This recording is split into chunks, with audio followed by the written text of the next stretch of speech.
फुतफुते झरनामा हाम्रो दाजुलाई भेट्यो सानो एउटा इन्ट्रोडक्सन दिनु कस्तो लाग्यो मेरो नाम सन्तोष गौतम म चाहिँ यही म्याग्दी जिल्लाको पत्रकार हो र यो मौरी छलकोस 1950 मा 8000 मिटर भन्दा अग्ला हिमाल सबैभन्दा पहिला आरोहण गर्नुभएका फ्रान्सका मौरी छलकोसको नाममा 2077 सालमा यो पदमार्गको घोषणा भयो र 2068 सालमा नार्चाङ गाउँको तेज गुरुङको नेतृत्वमा नार्चाङका बासिन्दाहरूले यो पदमार्ग पहिचान गर्नुभयो र मौरी छलकोसको मृत्यु हुनु अगाडि 29औं पटक नेपाल आउने क्रममा नार्चाङ गाउँमा आएर उहाँले चाहिँ यो पदमार्गको बारेमा गाउँलेलाई बताएपछि गाउँलेहरूले यो 2068 सालमा यो पदमार्ग र यो पञ्चकुण्ड ताल यो झरनाहरू त्यसपछि बेस क्याम्पहरू पत्ता लगाउनु भयो।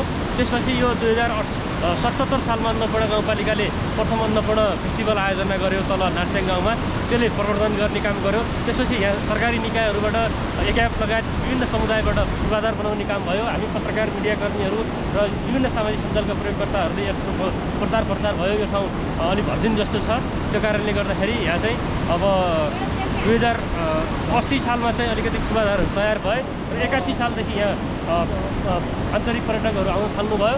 त्योभन्दा पहिला चाहिँ हेलिकप्टरबाट हिमाल आरोहण गर्नेहरू पनि मात्रै आउनुहुन्थ्यो।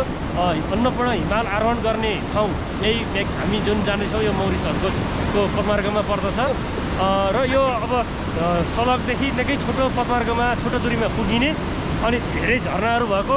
त्यसपछि अब यो अलिकति ऐतिहासिक पनि भयो। त्यो कारणले गर्दाखेरि अहिले सामाजिक सञ्चार माध्यमदेखि हरेक ठाउँमा यसको चाहिँ भइसकेपछि धेरै पर्यटकहरू आउनुभएको छ। यहाँ यो पदमार्गमा पोहोरसालसम्म गत वसन्तयामसम्म चाहिँ होटलहरूको सुविधा थिएन, यस्तो रेस्टुरेन्टहरूको र यो एक क्षेत्र पर्ने हुनाले यहाँ स्थायी संरचनाहरू बनाउन रोक लगाइएको छ। एकाले 6 ठाउँमा पूर्वाधार बनाउन अनुमति दिएको छ। 6 ठाउँमा पूर्वाधारहरूको 50 जनाको क्षमताको हो, तर यहाँ अहिले चाहिँ 200-300 जना जति आउनुभएको छ। त्यो कारणले गर्दाखेरि यहाँको यो रेस्टुरेन्ट सञ्चालन गर्नेहरूलाई पनि म्यानेज गर्न गाह्रो भएको छ। अब हामीहरू पर्यटकहरू अथवा पदयात्रीहरूलाई पनि समस्या भएको छ। अब तर पनि सुन्दर छ यो ठाउँ चाहिँ एकदमै भर्जिन, त्यसपछि नेचुरल, त्यसपछि एकदम ऐतिहासिक साहसिक सबै हिसाबले चाहिँ छ। यसको सञ्चारको विद्युतको अनि यो पुलहरूको पदमार्गहरूको अझ व्यवस्थित गर्न सक्यो भने यो चाहिँ एउटा राम्रो सम्भावनाको ठाउँ हो।